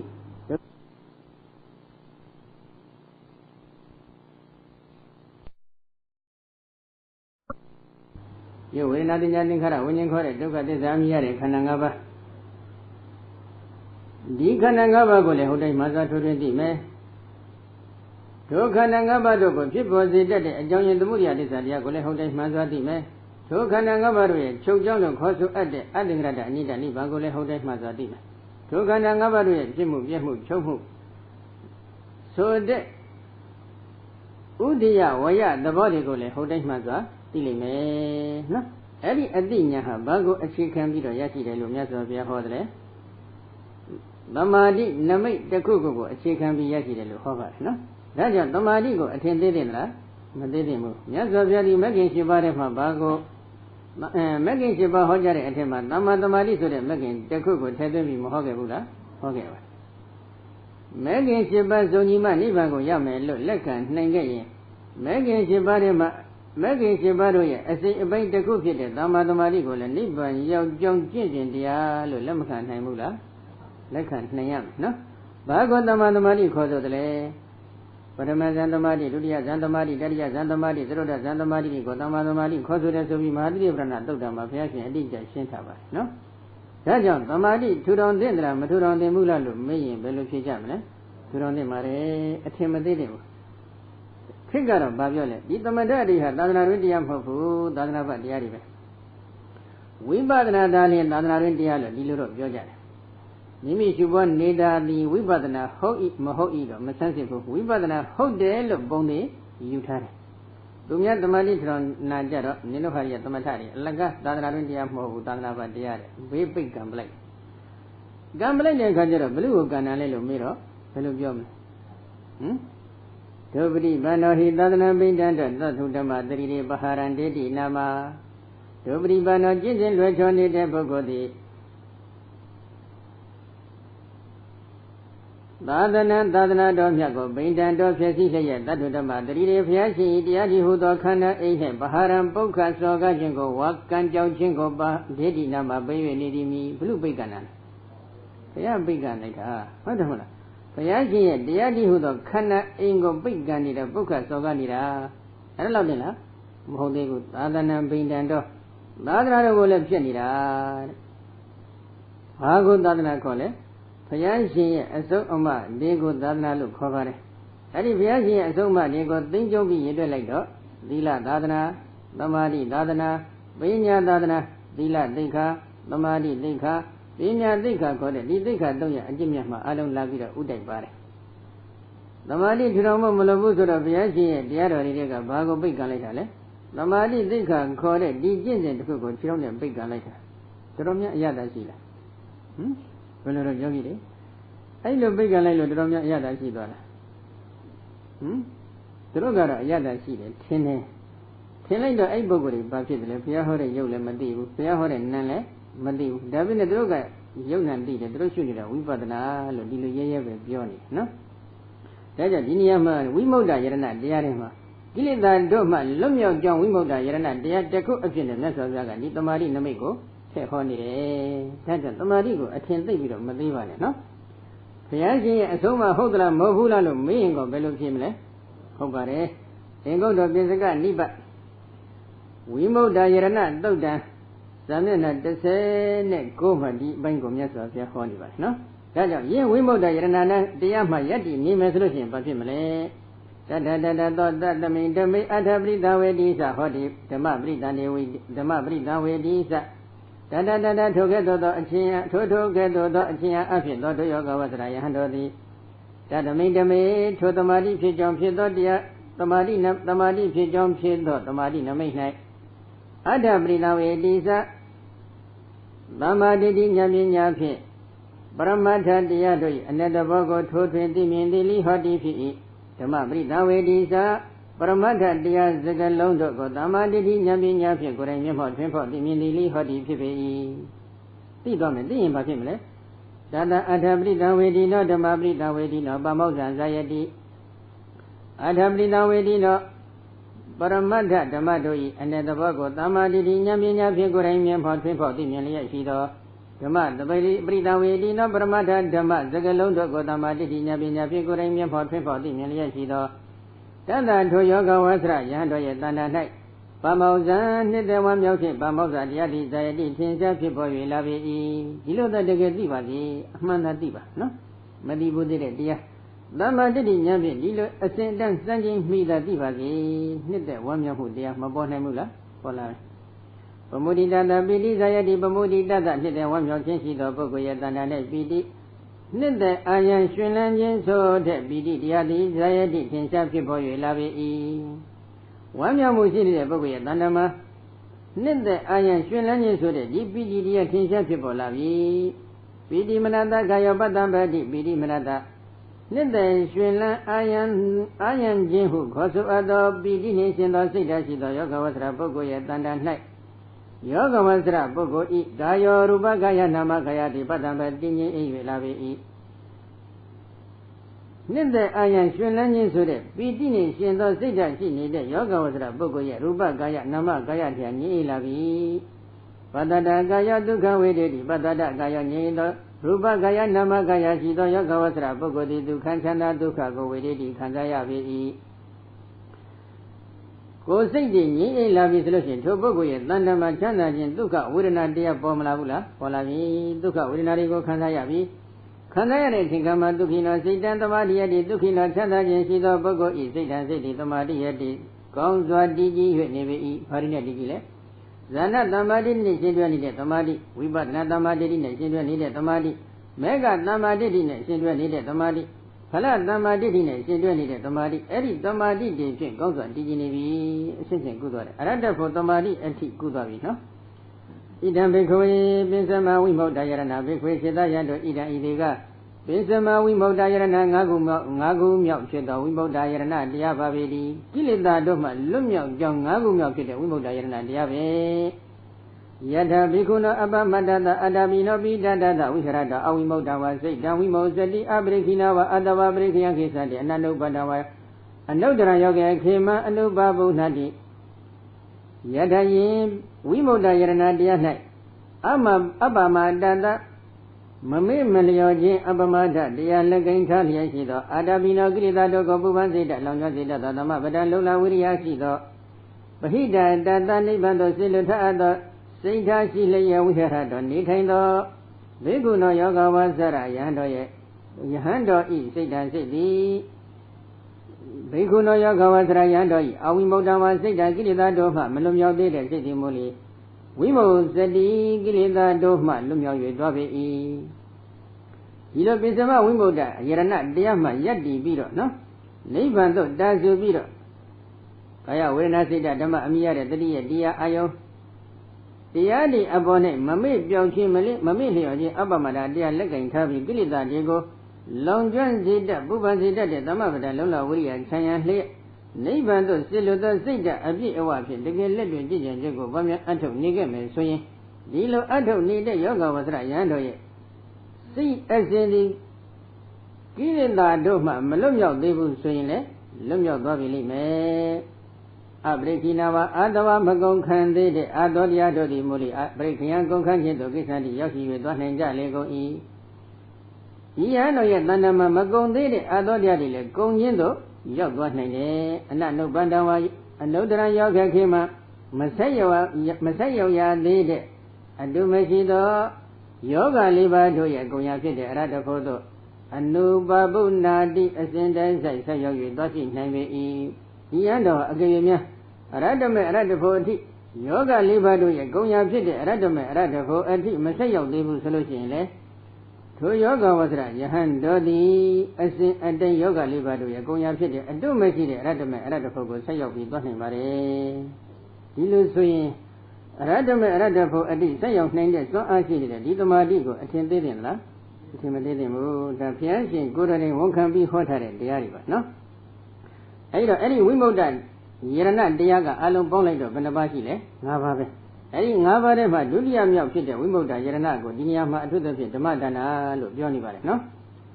အဲ့တော့အဲ့ဒီဓမ္မဒါနကဘာဖြစ်လို့သူ့ကိုအသာဆုံးအမြတ်ဆုံးလို့ပြောရတယ်လေဣဒလောကပရလောကဒုက္ခခယဒုက္ခဝဟတပါဏသမ္မသမ္ဗုဒ္ဓပဝေတိတတဓမ္မတပရိသဟိတကာမတယဒေသနာဓမ္မဒါနံဣဒလောကပရလောကဒုက္ခခယဒုက္ခဝဟတဤလောကဓမ္မလွန်လောက၌တည်ရှိသောဒုက္ခအလုံးကိုဂုဏ်ချင်းကစွန့်နိုင်သည့်အတွက်ကြောင့်ချမ်းသာဒုက္ခကိုရွတ်ဆောင်တတ်သောသမ္မာသမ္ဗုဒ္ဓပဝေတိတတသမ္မာသမ္ဗုဒ္ဓဘုရားရှင်ကိုယ်တော်ရင်ဟောကြားပြသဆွဆုံးမှ၍ထားတော်မူသောဓမ္မတတရားတော်မြတ်ကိုပရိသံသူတော်ဘာတို့ဤဟိတကာမယမေဖို့နိဗ္ဗာန်ဟုခေါ်ဆိုအပ်တဲ့အကျိုးစီးပွားကိုအလိုလားတောင့်တတ်သောစိတ်ဓာတ်ဖြင့်ဒေသနာဟောကြားပြသဆွဆုံးမှခြင်းဒီဓမ္မဒါနဓမ္မဒါနမိပါပေ၏ဓမ္မဒါနဆိုတာကခொနကတရားတစ်ပွဲမှာဘယ်လောက်ပေးမှဆိုတဲ့စိတ်ထားရှိကြရင်တော့ဓမ္မဒါနဟုတ်မလားမဟုတ်ဘူးနော်ဒီရကြကလေးကဘာဖြစ်ရမလဲဒီလောကမှာတည်ရှိနေတဲ့ဆင်းရဲဒုက္ခတွေကုန်ခန်းစေတတ်တဲ့စွမ်းအားလည်းဘုရားရှင်ရဲ့တရားမှာရှိပါတယ်နော်ဓမ္မလောကမှာတည်ရှိနေတဲ့ဆင်းရဲဒုက္ခအဝဘကိုကုန်ခန်းစေနိုင်တဲ့စွမ်းအားတွေလည်းဘုရားရှင်ရဲ့တရားတော်မှာရှိတယ်ပိဿုပန်ជីវချမ်းသာမှုဓမ္မလွန်ជីវချမ်းသာမှုဆိုတဲ့ချမ်းသာဒုက္ခနှစ်မျိုးကိုရွတ်ဆောင်ပေးနိုင်တဲ့စွမ်းအားတွေလည်းဘုရားရှင်ရဲ့တရားတော်မှာထင်ရှားရှိတယ်အဲဒီလိုစွမ်းအင်အပြည့်အဝရှိနေတဲ့သမ္မာသမ္ဗုဒ္ဓဘုရားရှင်ကိုယ်တော်တိုင်ဟောကြားပြတာဆွဆုံးမှထားတဲ့တရားတွေကိုတရားနာယူသူလို့ခေါ်ဆိုအပ်တဲ့သူတို့ဘာတို့ရဲ့မေဖို့နိဗ္ဗာန်ဆိုတဲ့အကျိုးစီးပွားကိုရည်ဝဲတောင့်တပြီးတော့စင်ကြယ်သောစိတ်ထားဖြင့်ဟောကြားပြတာဆွဆုံးမှပေးခြင်းကိုသာလျှင်ဓမ္မဒါနလို့ခေါ်ပါတယ်အဲဒီဓမ္မဒါနတွေဘာဖြစ်တယ်လဲသဗ္ဗဒါနဓမ္မဒါနဇိနာတိသဗ္ဗရတ္တဓမ္မရတောဇိနာတိသဗ္ဗရတိဓမ္မရတိဇိနာတိတနေခေယောသဗ္ဗဒုက္ခဇိနာတိသဗ္ဗဒါနဒါနဟုသမျှဒါနအလုံးကိုဓမ္မဒါနဓမ္မဒါနတရားကဇိနာတိအောင်ဝဲယူနိုင်၏သဗ္ဗရတအယတအလုံးကိုဓမ္မရတောတရားတိဟုသောအယတကဇိနာတိအောင်ဝဲယူနိုင်၏သဗ္ဗရတိမွေးလျောပြောပိုင်နှိမ့်ချိုင်မှုဟုသမျှကိုဓမ္မရတိတရားဖြင့်မွေးလျောပြောပိုင်နှိမ့်ချိုင်ခြင်းဓမ္မရတိတရားကဇိနာတိအောင်ဝဲယူနိုင်၏သဗ္ဗဒုက္ခဆင်းရဲဒုက္ခဟုသမျှကိုတဏှေခရောတဏှာကုန်ခန့်ခြင်းကဇိနာတိအောင်ဝဲယူနိုင်၏ဒီလိုဟောထားတယ်အဲ့ဒီဓမ္မဒါနမျိုးကိုဒါနဟုသမျှတို့တွင်ဓမ္မဒါနကအလုံးဒါနဟုသမျှကိုအောင်ပွဲယူနိုင်တယ်ဘာဖြစ်လို့လဲပုဂ္ဂိုလ်တယောက်ကြည့်ပေါ့နော်မိမိတရားဟောကြားတတ်တာစိုးစိုးမှလိုက်တဲ့အတွက်သူ့ရဲ့တန်တမရာဂဒေါသမောဟအစရှိတဲ့ကိလေသာတွေအလုံးကုန်သွားတယ်သန္တရာဝဆင်းဒုက္ခကြီးလည်းကုန်သွားတယ်အဲဒီလိုကုန်တဲ့ပုဂ္ဂိုလ်ကအသင်္ကရတအနိစ္စနိဗ္ဗာန်ကြီးကိုအရတ္တမအရတ္တဖို့ဖြင့်ကိုယ်တိုင်မျက်မှောက်လည်းသိနေပြီအသင်္ကရတအနိစ္စနိဗ္ဗာန်ကြီးရဲ့တန်တိဒုက္ခချမ်းသာဒုက္ခကြီးကိုဒီဘဝမှာပဲရရှိသွားတယ်နောင်တမလုံးမှာလည်းသူကသန္တရာဝဆင်းဒုက္ခကြီးအလုံးကုန်သွားမယ်ဆိုရင်ဒီတဲ့ကောင်းတဲ့အကျိုးတရားဘာရှိအောင်မလဲမရှိတော့အဲ့ဒီအကျိုးတရားတွေကိုဘာကြောင့်ရရှိတယ်လို့မေးတော့ဘုရားရှင်ဓမ္မဖြစ်စေလေးစားတဲ့တရင်သုံးဖို့တူဓမ္မဖြစ်စေတရားဒေသနာတော်တွေကိုစနစ်တကျနာကြားရခြင်းဆိုတဲ့အကြောင်းတရားအပေါ်နဲ့ယက်တည်ပြီးမနေဘူးလားယက်တည်နေတယ်ဒါကြောင့်ဒါနဟုသမျှတို့တွင်ဓမ္မဒါနကအတာဆုံးအမြတ်ဆုံးဆိုပြီးတော့ဒီလိုဘုရားရှင်ကဟောတာနော်အယတဟုသမျှတို့တွင်လည်းဓမ္မရတ္တတရားအယတကအကောင်းဆုံးပဲနော်အသင်္ကရတအညိတနိဗ္ဗာန်ကိုတဏှာကြီးအာယုံပြုနေနိုင်ရင်တဏှာကြီးချမ်းသာတယ်ဒီအယတတဲ့ကောင်းမွန်တဲ့အယတရှိအောင်မလားမရှိနိုင်ဘူးနော်ဓမ္မရတိသဗ္ဗရတိဓမ္မရတိဇိနာတိမွေးလျော်ပျော်ပိတ်ခြင်းအလုံးတို့တွင်တရားနှင့်မွေးလျော်ပျော်ပိတ်ခြင်းသည်အသာဆုံးအမြတ်ဆုံးပဲနော်ဘာဖြစ်လို့လဲတဏှာကြီးထိုင်နေတဏှာကြီးချမ်းသာတယ်တဏှာကြီးဇံဝင်စားနိုင်ရင်တဏှာကြီးဝိပဿနာဉာဏ်လေးဖြစ်နေတဏှာကြီးဖလသမဘတ်တွေဝင်စားနိုင်ခဲ့မယ်ဆိုရင်တဏှာကြီးလုံးလုံးမချမ်းသာဘူးလားချမ်းသာအဲ့ဒီမှာမွေးလျော်ပျော်ပိတ်နှိမ့်ချိုက်ပြီးနေတာကဟောကာမဂုဏ်နဲ့မွေးလျော်ပျော်ပိတ်နှိမ့်ချိုက်တာနဲ့တိုက်တာနှိမ့်စာကြည့်မယ်ဆိုရင်အစဉ်အတန်းအများကြီးกว่าမတော့ဘူးလားဟောသားပြီနော်နောက်တစ်ခု တဏှခယောသဗ္ဗဒုက္ခသိနာတိဒုက္ခအလုံးကိုကုန်ခန်းစေတတ်တဲ့တဏှကုန်ခြင်းဒီဒုက္ခအလုံးကိုအကုန်လုံးအနိုင်ယူသွားတယ်တဏှသာကုန်ပါစေဒုက္ခအလုံးမကုန်ဘူးလားကုန်သွားပြီခုဝိမု ക്ത ယရဏတရားအရောက်ဝိမု ക്ത တရားယရဏတရားတွေကိုစနစ်တကျကျင့်ကြံကြုတ်ကိုပေါင်းများအထုတ်လိုက်တဲ့အချိန်ခါမှာပေါင်းများအထုတ်နေတဲ့ထိုပုဂ္ဂိုလ်ရဲ့တဏ္ဍာမှာမကုန်သေးတဲ့ကိလေသာတွေလည်းကုန်မသွားဘူးလားကုန်သွားတယ်မကုန်သေးတဲ့အာသောတရားတွေလည်းကုန်မသွားဘူးလားကုန်သွားတယ်ကိလေသာတို့မှမလွတ်မြောက်တဲ့စိတ်ဟာလည်းကိလေသာတို့မှလွတ်မြောက်မသွားဘူးလားလွတ်မြောက်သွားတယ်ယောဂလေးပါးတို့ရဲ့ဂုဏ်ရာဖြစ်တဲ့အတုမရှိတဲ့အရတ္တပုဂ္ဂိုလ်မျက်မှောက်မပြည့်ဝတဲ့ပုဂ္ဂိုလ်ကလည်းအစဉ်အတည်းအရတ္တဘုဒ္ဓဆက်ရောက်မသွားနိုင်ဘူးလားဆက်ရောက်သွားနိုင်တယ်ဒါကြောင့်ဒီဓမ္မဒါနတစ်ခုကိုအခြေခံပြီးထိုတရားနာယူနေတဲ့ပုဂ္ဂိုလ်ရဲ့တန်တာမှာဆင်းရဲဒုက္ခအလုံးနဲ့ကုန်မသွားနိုင်ဘူးလားကုန်သွားနိုင်ဆင်းရဲဒုက္ခအလုံးကုန်တာဘာကိုအခြေတည်တယ်လို့မေးတော့တဏှာကုန်ခြင်းအပေါ်မှာအခြေတည်တယ်ဒီတော့တဏှာကုန်ခြင်းသည်ဆင်းရဲဒုက္ခအလုံးကိုအနိုင်မယူနိုင်ဘူးလားအနိုင်ယူသွားနိုင်တယ်ဒီလိုအနိုင်ယူတဲ့မင်္ဂလာတရားတွေထိုပုဂ္ဂိုလ်ရဲ့တန်တာမှာဖြစ်ပေါ်လာခြင်းသည်ဘာကိုအခြေတည်၍ဖြစ်ပေါ်လာရတယ်လို့မေးတော့ဓမ္မဒါနကုသိုလ်ဒုကြီးကိုအခြေခံပြီးတော့ဖြစ်ပေါ်လာရတယ်ဒါကြောင့်ဒီဓမ္မဒါနကိုမြတ်စွာဘုရားကမင်္ဂလာဆိုပြီးတော့ဒီလိုဟောထားတယ်နော်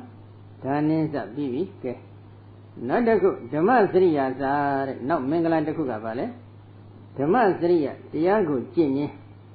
အဲ့ဒီတရားကိုကျင့်ခြင်းကိုလည်းမြတ်စွာဘုရားကမင်္ဂလာတစ်ခုအဖြစ်နဲ့ဟောထားပါတယ်နော်ဒီတော့ဒီဓမ္မစရိယတရားကျင့်နေဆိုတာကဘာပြောတာလဲလို့မေးတော့ဓမ္မစရိယာနာမတတ္တကုသလကာမပဋ္ဌာစရိယာဓမ္မစရိယဆိုတာကုသိုလ်ကာမပဋ္ဌာတရား10ပါးကိုဖြစ်ကျင်တာပဲသာပနိတာဓမ္မစရိယတက်ကလောကုပပတ္တိဟေတုတော်မင်္ဂလန္တိဝိတိတ္တဗထိုဓမ္မစရိယကုသိုလ်ကာမပဋ္ဌာတရား10ပါးဆိုတဲ့ဓမ္မကိုကျင့်ခြင်းဓမ္မစရိယတရားသည်တက်ကလောကုပပတ္တိဟေတုတော်လူနဲ့နိဗ္ဗာန်သုံးတန်သောချမ်းသာလို့ခေါ်ဆိုအပ်တဲ့ကောင်းရာသုဂတိအကောင်းဆုံးသောဘူမိသို့ကပ်ရောက်ဖို့ရန်အတွက်အကြောင်းတရားဖြစ်ခြင်းကြောင့်မင်္ဂလာလို့ခေါ်ပါတယ်နော်အဲဒီတော့မင်္ဂလာလို့ခေါ်တယ်ဆိုလို့ရှိရင်တော့ဒီနေရာမှာကုသိုလ်ကမ္မပဋ္ဌာတရား10ပါးကိုဖြစ်ကျင်ရတော့ဒီတော့ကုသိုလ်ကမ္မပဋ္ဌာတရား10ပါးကိုဖြစ်ကျင်ရမယ်ဆိုရင်ဒီလိုကုသိုလ်ကမ္မပဋ္ဌာတရား10ပါးကိုဖြစ်ကျင်တာကိုဘုရားရှင်ကဓမ္မစရိယာသမစရိယာဆိုပြီးတော့ဒီလိုသုံးထားတယ်ဒါလျကသုတ်တံလို့ခေါ်ပါတယ်ဥစဉ်တို့မူလပဏ္ဏတမဇ္ဈိမနိကေမူလပဏ္ဏတပါဠိတော်မှာပါပါတယ်နော်အဲ့ဒီသာလျကသုတ်တံမှာမြတ်စွာဘုရားကဒီကုသိုလ်ကမ္မပဋ္ဌာတရား10ပါးကိုကျင့်ခြင်းကိုဓမ္မစရိယသမစရိယတရားနဲ့လျော်ညီတဲ့ကျင့်ဝတ်ကိုကျင့်နေခြင်းသမစရိယညီမျှတဲ့တရားနဲ့ညီမျှနေတဲ့ကျင့်ဝတ်ပฏิပတ်ကိုကျင့်နေခြင်းဆိုပြီးဒီလိုသုံးနှုန်းပြီးဟောထားတယ်ဒီတော့တရားနဲ့ဓမ္မစရိယခေါ်ရင်တစ်ဖက်ကအဓမ္မစရိယဆိုတာလည်းမရှိဘူးလားရှိပြန်သမစရိယလို့ခေါ်ရင်ဝိသမစရိယခေါ်တဲ့မညီမညွတ်ကျင့်တဲ့ကျင့်တယ်လည်းမရှိဘူးလားရှိနေတယ်အဲ့တော့ဒီဓမ္မစရိယရဲ့လေးနက်မှုကိုသဘောပေါက်ခြင်းနဲ့ဆိုရင်အဓမ္မစရိယအကြောင်းလေးတော့နည်းနည်းသိဖို့လိုအပ်တယ်သမစရိယရဲ့လေးနက်ပုံကိုသဘောပေါက်ခြင်းနဲ့ဆိုလို့ရှိရင်လည်းဝိသမစရိယရဲ့ကျင့်ဝတ်ပฏิပတ်ကိုလည်းနည်းနည်းသိဖို့တော့လိုအပ်တယ်နော်အဲ့ဒီဘက်ကိုမြတ်စွာဘုရားကနည်းနည်းလေးခွဲခြားပြီးဟောတတ်တယ်သာလျကသုတ်တံမှာဘယ်လိုဟောလဲတိဝိထံခောကာပတယောကာယေနအတ္တမစရိယဝိသမစရိယဟောတိသတုပိတံဝါစာယအတ္တမစရိယဝိသမစရိယဟောတိတိဝိတံမနတအတ္တမစရိယဝိသမစရိယဟောတိအတ္တမစရိယမတရားသောကျင့်ဝတ်ပฏิပတ်ကိုကျင့်ခြင်းကိုယ်ဖြင့်မတရားသောကျင့်ဝတ်ပฏิပတ်ကိုကျင့်ခြင်းက၃မျိုးမညီမညွတ်ကျင့်ခြင်းက၃မျိုးနှုတ်ဖြင့်မတရားသောအကျင့်ကိုကျင့်ခြင်းမညီမညွတ်ကျင့်ခြင်းက၄မျိုးစိတ်ဖြင့်မတရားသောအကျင့်ကိုကျင့်ခြင်းမညီမညွတ်ကျင့်ခြင်းက၃မျိုးပေါင်းလိုက်တော့ဘယ်နှမျိုးလဲ10မျိုးနော်အလုံးနားလည်ပြီးသားပဲနော်နာဘုထမအနေနဲ့နာကြည့်ကြရအောင်ကတိဇာကပတယောတိဝိဒေနကာယကာယတိဝိတံကာယေနအတ္တမစရိယဝိသမစရိယဟောတိကိုဖြင့်အတ္တမစရိယမတရားသောကျင့်ဝတ်ပฏิပတ်ကိုကျင့်ခြင်းဝိသမစရိယမညီမညွတ်ကျင့်ခြင်းဆိုတာ၃မျိုးဆိုတာဘာတွေလဲဣဒဂါပတယောဧကိသောပဏ္ဏတိပါတိဟောတိလုတောလောဟိတပါဏိဟတပဟတိနိဝိတောအတ္တယဘာနောဘာနဗုတေတုဂါပတယောတယကတို့ဣဒဤလောကနှင့်ဧကိသောအချို့သောပုဂ္ဂိုလ်သည်ပါဏတိပါတိသုတ္တကောတလိရှိသည်ဟောတိဖြစ်လုတောရက်စကြံကျုပ်ဤလောဟိတပါဏိသွေးစွန်းသောလက်ရှိဤဟတပဟတိသဗ္ဗညင်ပံပုခ္ခခြင်းနှင့်နိဝိတောတဝိယတိနေသောစေတရှိသည်ဟောတိဖြစ်အတ္တယပန္နော Jina Tanajin Kindo Sita City, Pana Buddha Tadawado about night. Adia Bano, Jina Tanajin Kindo Sita City, Hodi. Number two, no?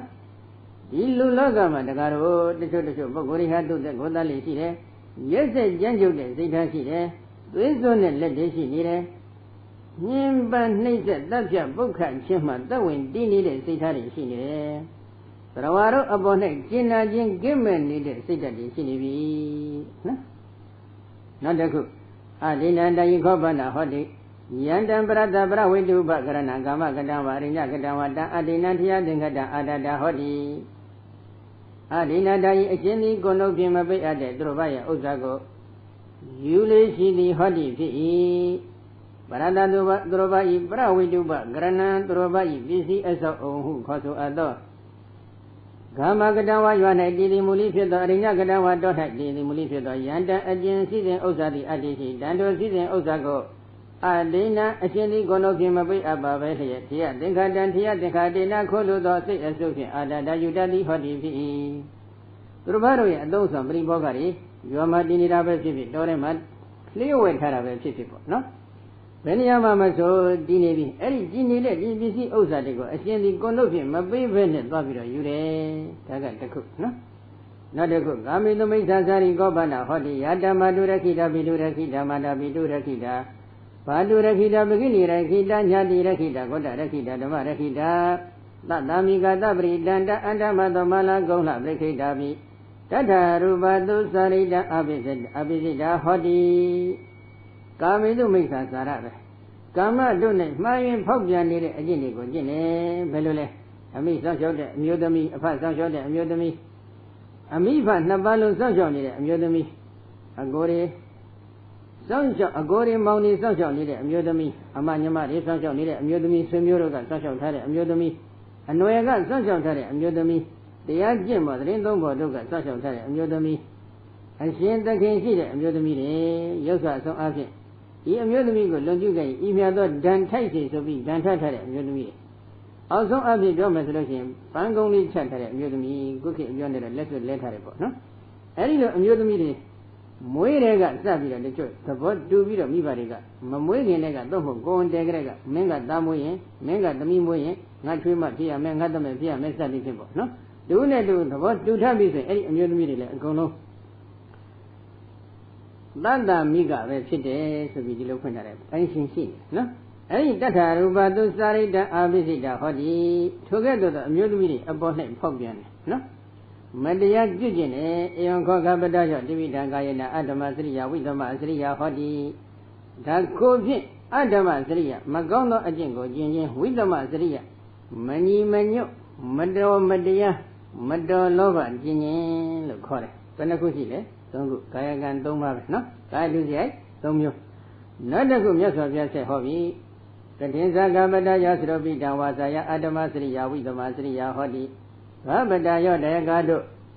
Sadobi, Dan, Wasaya, Novi, Adamasria, Adama, go Gini, with the Masria, Manu, Gini.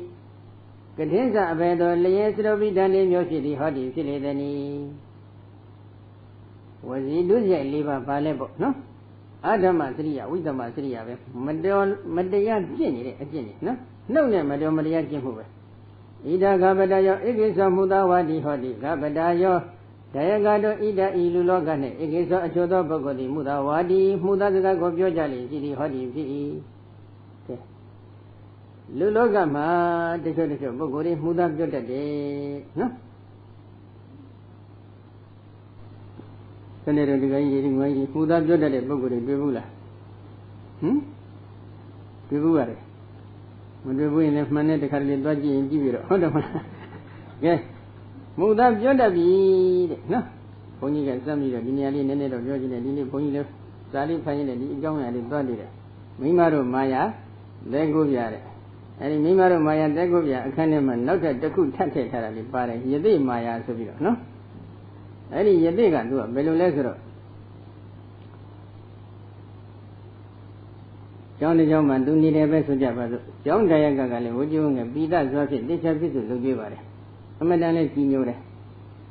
ဒီညိုတဲ့အချိန်ကကြတော့ကိုယ်ဆရာယသိကိုလည်းအားကိုးတဲ့အနေအချင်းပေါ့လေပစ္စည်းဥစ္စာဆိုတာကရန်သူငါးတံဖြစ်စီတတ်တော့ဒီရန်သူငါးတံမဖြစ်စီနိုင်အောင်ဆိုပြီးတော့ရွှေစင်နိခတနိခနဲ့တူပါတယ်နော်တနိခဆိုတာကတော့ဘုန်းကြီးဘယ်လောက်ရှိတဲ့အတိအကျမသိပေနဲ့ခမန်းကြီးအဖြစ်နဲ့12ပိတ်တာကြော်လိမ့်မယ်လို့ထင်တယ်နော်အဲဒီရွှေစင်နိခတနိခကိုဒေါ်လန်လေးတစ်ခုယသိเจ้าနဲ့မနှမကန်းလေးမှာသူကပြုတ်တယ်ပြုတ်ပြီးတော့ကိုယ်ဆရာယသိလည်းသူကတိတ်ကြီးညိုတဲ့လေးစားတဲ့ယုံကြည်တယ်အဲ့ဒီယုံကြည်ချက်နဲ့သူကဘာလုပ်တယ်လဲဆရာယသိကိုလည်းသူကအကြောင်းကြားထားတယ်အရှင်ဘုရားနည်းနည်းဒီကြီးတောင်းတော့အကဲခတ်ပြီးကြည့်တော်မူပါကြည့်ပြီးတော်မူပါပေါ့ဟာတကဆရာယသိတို့ယဟန်ပုံနာတို့ဆိုတာဒီလိုမခိုင်းကောင်းမှုပေါ့သူကခက်တည်လေးပဲကဲမခိုင်းကောင်းရင်လည်းရှိစေတော့ပေါ့လေသူပြန်သွားတယ်ပြန်သွားလိုက်တော့ယသိကစဉ်းစားတယ်ငကိုတုန်းကတော့သူကသာသနာမှာတလုံးနေမယ်လို့စဉ်းစားထားတာပါရွှေစင်နိခတနိခဆိုတော့သူက12ပိတ်တာကြော်လောက်ဆိုရင်တော့နည်းနည်းလောကမှာငါနေမယ်ဆိုလို့ရှိရင်တော့သားနဲ့မြတ်နဲ့တင်းနေနေလို့တော့ရလောက်တယ်သူကဒီလိုစဉ်းစားတယ်အဲဒီလိုစဉ်းစားပြီးတော့အဲ့ဒီတကအလစ်ပေါ့လေနော်အဲ့ဒီရွှေရီသူကသေချာတူးပြီးတော့ယူပြီးတော့သူပြန်မဲ့လမ်းတောလမ်းတနေရာမှာသူကသွားပြီးတော့ရွှေ့ပြီးမြုပ်ထားလိုက်တယ်မြုပ်ထားပြီးတော့ဘာပြောလဲဒီတကနေရာတစ်ခုမှာခက်ကြကြနေမယ်ဆိုလို့ရှိရင်တန်ရောက်ရှင်ဆိုတာဖြစ်တတ်တယ်ကွယ်တို့ယသိဟန်တို့မှာတန်ရောက်ရှင်ဖြစ်တယ်ဆိုတာလည်းသိမကောင်းဘူးဒါကြောင့်ငါလည်းနေရာရွှေ့အောင်မယ်ကွယ်အရှင်ဖောလည်းသိကြည့်နေတာကိုအရှင်ဖေမရွှေ့ပါနဲ့ဘယ်မှမကြွပါနဲ့အတဏ္ဍတော့မှလည်းမရဘူးတန်ရောက်ရှင်ဆိုတာဖြစ်လိုက်ရင်မကောင်းဘူးကွယ်ဒီတော့ငါသွားအောင်မယ်ဆိုပြီးအတင်းတတ်လို့မရဘူးသွားရသွားလိုက်တဲ့အချိန်ကလမ်းခုလာဒီနေရာရောက်တော့မှသူကဘာလုပ်တယ်လဲတစ်ခေါက်ပြန်လာတယ်ဒီတကားယသိယဟန်ဆိုတာကသူတို့ဘာတို့ရဲ့ပစ္စည်းဆိုလို့ရှိရင်မြတ်တပင်ဝါတပင်ဝါတကြံဝချမ်းတစိတ်တော့မယူကောင်းဘူးခုမင်းအိမ်ကခေါမိုးကနီးစာလေးတခုတက်ကင်စာလေးတခုနဲ့တူပါတယ်အဲ့ဒါလေးကငါစံจิตထဲမှာစိုက်ပြီးပါလာတယ်ကွယ်အဲ့ဒါကြောင့်ဒီပစ္စည်းလေးကိုငါပြန်ပြီးတော့မင်းကိုပို့တယ်သိကြည်ညိုသွားတဲ့တကားကလည်းဟာတို့ဆရာယသိတော့တော်တော်ကိုသီလရှိတဲ့ယသိပဲသူကဒီလိုထင်လိုက်မာယာပြောနေတာဗာမိမတို့မာယာလည်းတဲကိုပြဆိုလို့ယသိမာယာလည်းယောက်ျားတို့မာယာလည်းရှိတဲ့အကြောင်းပြောနေတာနော်အဲဒီတော့ဘုန်းကြီးမာယာလည်းရှိတယ်သီလရှင်မာယာလည်းရှိတယ်ပေါ့ဒါအကုန်လုံးပဲနော်အဲဒီတော့အဲ့ဒီပုံစံနဲ့လာပြီးပြောလိုက်တဲ့အချိန်ကကြတော့ဘာဖြစ်လဲသိကြည်ညိုတော့အဲ့ဒီအချိန်ကမှဘုရားအလောင်းတော်ပညာရှိသူတော်ကောင်းကဒီအမျိုးသားရဲ့အိမ်မှာရှိနေတော့သူကနည်းနည်းဘုရားအလောင်းဆိုတော့သူကစဉ်းစားတတ်တယ်ဉာဏ်ရှိတယ်သူ့ရဲ့ယသိပုံပန်းနဲ့သူ့ရဲ့ပြောပုံစောပုံကိုကြည့်ပြီးတော့ဘုရားအလောင်းကပညာရှိကတော့စဉ်းစားတယ်ဒီယသိလည်းပြန်ထွက်တော့ကောမေးကြည့်တယ်အိမ်ရှင်ယောက်ျားကို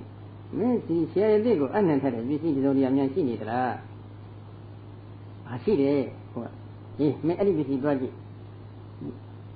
ဒီပစ္စည်းကိုသူယူပြေးပြီးနဲ့တူတယ်ဟိုကပြောလိုက်တော့ဟောတကားကလည်းနည်းနည်းစဉ်းစားပြီးကဲဒါနဲ့နှစ်ယောက်အတူတူသွားပြီးတော့ကြည့်လိုက်တော့သူမြုပ်ထားတဲ့နေရာမှာဒီရွှေတွေကမရှိတော့ကဲဆရာတော်ကနောက်ကနေအတင်းလိုက်ပြီးတာယသိမှုရောရွှေတွေနဲ့အကုန်လုံးဖမ်းမိတာဟုတ်တယ်မလားယသိမှလည်းမာယာရှိပါတယ်မိန်းမတို့မာယာတဲကိုပြဆိုလို့ယောက်ျားတို့မာယာကြတော့တဲကိုပြမလောက်လို့တစ်ဖြာတောင်ထပ်ပြီးတော့ထည့်ရတယ်ဆိုပြီးပြောကြတယ်ဟုတ်တယ်အဲ့ဒီပုံစံပဲနော်ဒီတော့ခုဒီနေရာမှာကြည့်သူကပြောပြီမူသားပြောပြီသဘာဂတောဝပရိသကတောဝညာတိမိစ္ဆကတောဝပုဂ္ဂမိစ္ဆကတောဝ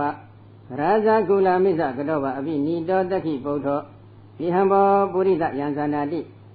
တံဇာတံဝတိဟိသောအဇနဝအာဟဇာနာမိတိဇာနာဝအာဟနဇာနာမိတိအပတ္တဝအာဟပတ္တမိတိပတ္တဝအာဟနပတ္တမိတိသူကဘာပြောလဲသဘာဂတောဝသဘင်အလဲသို့ရောက်တဲ့အခါ၌တော်၎င်းပရိသကတောဝပရိသအလဲသို့ရောက်ရှိတဲ့အခါ၌တော်၎င်းညာတိမိစ္ဆကတောဝဆွေမျိုးတို့၏အလဲသို့ရောက်ရှိတဲ့အခါ၌တော်၎င်းဘုကမိစ္ဆကတောဝဂိင်္ဂနာတို့ရဲ့အလွယ်သို့ရောက်ရှိတဲ့အခါ၌တော်၎င်းရာဇကုလမိစ္ဆကတောဝမင်းမျိုးမင်းတွေတို့ရဲ့အလဲသို့ရောက်ရှိတဲ့အခါ၌တော်၎င်းအဘိနိတောရှေရှုဆောင်ယူလျက်တက္ခိဗုဒ္ဓတက္ခိအရာ၌ထား၍မေးရသည်ရှိတော်ဘယ်လိုမေးလဲအဲ့ဒီလူပုံအလဲမှာသူ့ကိုခေါ်ပြီးတော့တေချာမေးပြီတက်တဲ့အရာထားပြီးတော့မေးလိုက်တယ်ဒီဟံဘောပုရိသအံဘောပရိသအိုမောင်ယောက်ျားအေဟိလာဘယံအကျင့်အကြောင်းအရာကိုဇာနာတိသိရှိတန်ထိုအကြောင်းအရာကိုဝတိဟိပြောပြပါသိတဲ့အတိုင်းပြောပါနော်ပိဋိသောလျင်ပုထောမင်းများအတ္တိရှိသောသောထိုပုဂ္ဂိုလ်ကအဇာနဝမတိပါပိုက်လျက်အလိဇာနာမိတိသိဟု၍အာဟပြောကြတတ်၏ဇာနာဝသိတဲ့အကြောင်းအရာကိုမူလိနဇာနာမိတိမသိဟု၍အာဟပြောကြတတ်၏သိတာကိုလည်းမသိဘူးလို့ပြောတယ်မသိတာကိုလည်း သိတယ်လို့ပြောတယ်မဟုတ်တာကိုလည်းဟုတ်တယ်လို့ပြောတယ်ဟုတ်တာကြတော့လည်းမဟုတ်ပါဘူးလို့ပြောတယ်သူတော်ကောင်းဆိုလို့ရှိရင်ဒီစကားမျိုးပရိသတ်အလယ်မှပြောသင့်ပါမလားမပြောသင့်မဟုတ်တာကိုလည်းဟုတ်တယ်လို့မပြောသင့်ဟုတ်တာကိုလည်းမဟုတ်ဘူးလို့မပြောသင့်ပြောနေပြီဆိုလို့ရှိရင်လည်းထိုပုဂ္ဂိုလ်ဒီသူတော်ကောင်းဟုတ်သေးလားမဟုတ်ဘူးသူတော်ကောင်းမဟုတ်ခဲ့ရင်သူတော်ကောင်းတို့ကိုရည်ပဲတောင့်တပြီးလှူဒန်းနေတဲ့ဆွမ်းနေတန်ခါနေကြောင်းနေစိတ်တွေပစ္စည်းတွေသုံးဆွဲသင့်ပါမလားမသုံးဆွဲသင့်တော့ဘူးစဉ်းစားကြနော်ဒီဘဝမှာပါဇက်ကြီးလို့စားတာဘာမှမဖြစ်ဘူးလို့မထင်နဲ့ကတ္တဗဘုရားလက်ထက်ကဘုန်းကြီးခဏခဏပြောနေတဲ့ယဟန်ကြီးဘိက္ခုနီမတွေသာမဏေယောက်ျားတွေသာမဏေမိမတွေဒီနေ့အထိရာဇဂိုမြို့ဘရဲ့ကောင်းကင်ယံမှာဗိဒ္ဓဘဝနဲ့ဒုက္ခအမျိုးမျိုးကိုခံရဆဲပဲရှိပါတယ်။ငရဲကတလွတ်လပ်ပြီးမှခံရတဲ့ဒုက္ခနော်။ဘာမှမဖြစ်ဘူးလို့မထင်နဲ့နော်။တစ်ချိန်မှဒီအကျိုးတွေကဒီကနေ့ကာလမှာရွယ်ရွယ်နဲ့လာပေါ်တာပဲ။စိတ်အစဉ်တွေဟာဒီလိုမဟုတ်တာကိုဟုတ်တယ်ဟုတ်တာကိုမဟုတ်ဘူးလို့ဒီမှုသားဝါဒတွေပြောကြနေတဲ့ပုဂ္ဂိုလ်အဖို့ဒီကနေ့ကာလမှာဒီကံကအကျိုးပေးဖို့ရရင့်ကျက်လာပြီဆိုရင်ဒီကံတွေကြောင့်မကောင်းတဲ့နမိတ်တွေလာပြီးတော့ထင်ပြီအဲ့ဒီခါကျတော့မှဘာဖြစ်တတ်တယ်ငါဒီမကောင်းမှုတွေပြုခဲ့မိတာတော့မှားပြီအာကိုတိုက်တဲ့ကုသိုလ်ကောင်းမှုတွေမပြုခဲ့မိတာလဲမှားပြီဆိုပြီးတော့မျက်ရည်စစ်လက်ကြအဲ့ဒီလိုမျက်ရည်ကြပြီးတော့ဘဝတစ်ခုအဆုံးသတ်ခဲ့ရရင်ဘယ်ရောက်မလဲအပေလေးပုံတပုံပုံတော့တင်းတင်းဧကံရောက်တော့မယ်ဒါကြောင့်မိမိကအပေသန္တရာဝဆင်းအကြီးကိုလိုလန်းတောင့်တတဲ့စိတ်ထားမိမိမှာရှိသလားမရှိဘူးလားကိုယ့်ကိုယ်ကျင်းဖန်မြတ်စွာထက်ကတက်ခါတော့မမေးတင်ဘူးလားမေးတင်ပါတယ်မေးပြီးဘာလုပ်ရမလဲဟမ်မေးပြီးတော့ရှောင်ရမယ်ဟုတ်တယ်မဟုတ်လားသူတော်ကောင်းဆိုတာသူတော်ကောင်းအကျင့်ကိုကျင့်တတ်ဖို့မလိုဘူးလားလိုအပ်ပါတယ်သူတော်ကောင်းအကျင့်ကျင့်တယ်ဆိုတာကသူတော်ကောင်းလုပ်တဲ့အလုပ်ကိုလုပ်ရတယ်သူတော်ကောင်းပြောတဲ့စကားကိုပြောရတယ်